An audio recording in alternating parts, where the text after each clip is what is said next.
সবাইয়ের কাছে অনুরোধ, এই সুযোগটা যখন পেয়েছি আমরা একটু নাম গুণগান গাইব। দেখুন, এই ব্যবস্থাটা করা হয়েছে আমাদের মনকে বসে আনার জন্য।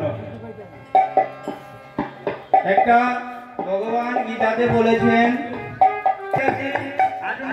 নাম গাই কলি হরের নাম হরের নাম হরের নামই কেবলম